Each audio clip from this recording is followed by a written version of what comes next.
नैव शाखानु पत्रम यो गुरुले नि हिजो भन्नुभएको थियो। अब त झन् रूपै त्यही भइसक्यो है। र त्यसो भएको हुनाले हामीले अब यो राज्यले गर्ने काम राज्यले गरिराखेका छ, उसलाई पनि ठिकै छ।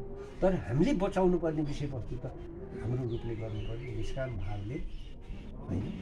त्यसो गर्नको लागि राम्रो किसिमसँग पहिला त व्याकरणै चाहिन्छ होइन।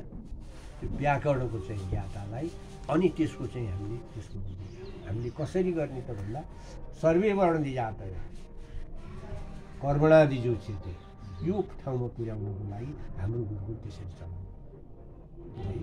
बरु सङ्ख्या धेरै नहोस्, थोरै होस्। हामीले 75 जना चाहिँ तयार गऱ्यौँ भने प्रशस्त तिनीहरूले 75 जिल्लाबाट 75 जना गुरुकुल सक्छ।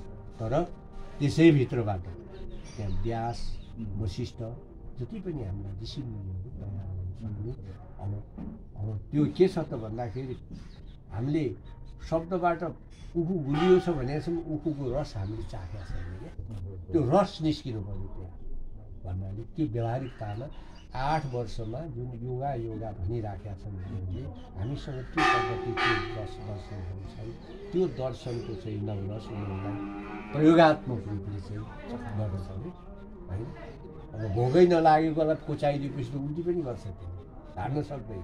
उसलाई त्यसको चाहिँ अग्नि जगाएर सुरैबाट चाहिँ यम नियम आसन प्राणायाम प्रत्याहार ध्यान धारणा समाधि र जब 14 वर्ष 13 वर्षको उमेर पुगेपछि त्यो 14 वर्षबाट 12 वर्ष वेद र भाषिक दृष्टिले लिपिको दृष्टिले हामीले कसैलाई पनि किनभनेदेखि अर्कालाई व्यक्त गर्न उसको भाषा पनि हामीले जान्नु पर्यो है। कलाशिक्षालाई त्यो चिजलाई पनि राखेर मूलत आफ्नो मौलिकतामा यम नियम आसनदेखि लिएर अनि त्यो नाथ शब्दको नाथ त चेतना हो। अहिले कान्छीरा जोगी भनेर खोजिराखेका छन्, उनीहरू त स्वयं हुन् नि होइन र कि लिङ्ग काटेर मुसलमान हुनु पर्यो होइन।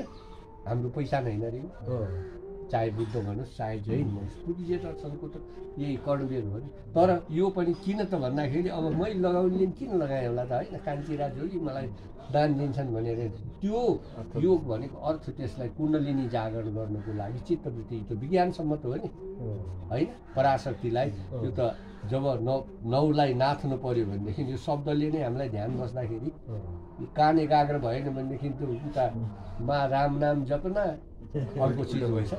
त्यो चित्तवृत्ति निरोधको लागि हाम्रो पहिला साधना गर्नलाई मन वचन कर्म त एक ठाउँमा हुनु पर्यो नि, योग हुनु पर्यो नि। हो त्यो विज्ञानलाई हामीले ज्ञानलाई शब्द ज्ञानलाई मात्रै लियौँ, विज्ञान पक्षलाई हामीले छोड्दाखेरि हामीले विगति भयो। त्यो रूपले चाहिँ हामीले पोखरामा अहिले 17